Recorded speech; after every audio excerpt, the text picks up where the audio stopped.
Hello YouTube family. पीठ, मीठ, पाणी आणि 5 मिनिटात करा मऊ लुसलुशीत घावण. तांदूळ स्वच्छ पाण्याने चांगला धुवून घ्यावा. मग तांदळाला कमीत कमी 6 तासांसाठी किंवा रात्रभर पाण्यात भिजवून ठेवावे. तांदळातील पाणी काढून टाकावे आणि हा तांदूळ मिक्सरच्या भांड्यात घालून एकदम बारीक पेस्ट करावी. खूप जास्त पाणी घालू नये, थोडे थोडे पाणी घालून फिरवून घ्यावे. आता या तांदळाच्या पेस्टमध्ये पाणी घालून पातळ करून घ्यावे आणि याच पेस्टमध्ये चवीपुरते मीठ घालून नीट ढवळून घ्यावे आणि आपलं घावणचं बॅटर तयार.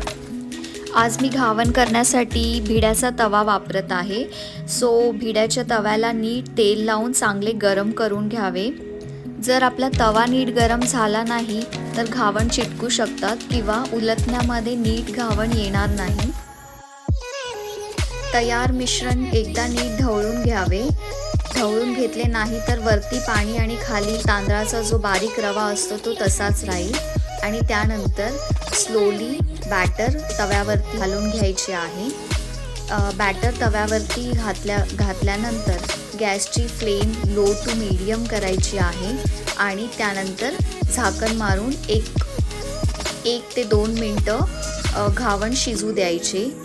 कधी कधी बॅटरमध्ये पाणी जास्त होतं आणि घावण तव्याला चिटकून राहतं, ते निघत नाही. अशा वेळी तुम्हाला काय करायचं आहे, जेव्हा तुमच्याकडे तांदळाचं पीठ असेल घरामध्ये ते थोडंसं बॅटरमध्ये ॲड करू शकतात. त्यामुळे जे एकदम पातळ झालेलं बॅटर आहे ते थोडंसं थिक होईल आणि घावण जे आहे ते तव्याला चिटकणार नाही.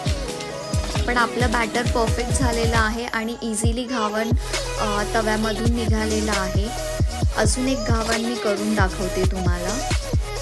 प्रत्येक वेळी घावण घालायच्या आधी भिड्याच्या तव्याला नीट तेल लावून घ्यायचं आहे. त्याच्यामुळे घावण तुमची अजिबात चिटकणार नाहीत. आता त्यामध्ये बॅटर तुम्हाला घालायचे आहे. बॅटरसुद्धा प्रत्येक वेळी नीट ढवळून घ्यायचं आहे आणि मगच तव्यामध्ये ॲड करायचं आहे. आणि थोडंसंच बॅटर घ्यायचं, त्यामुळे तुमचे घावण जे आहे ते पातळ येतील.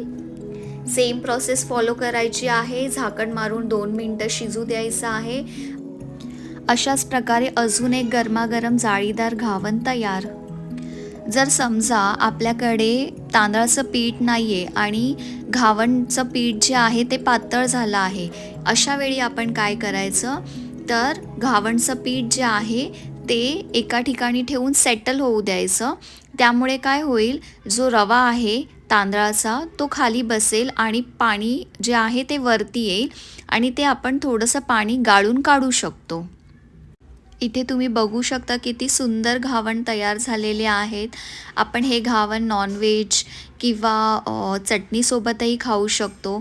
पण माझं फेवरेट आहे घावण खाण्याची पद्धत, ती म्हणजे गरमागरम चहा आणि घावण.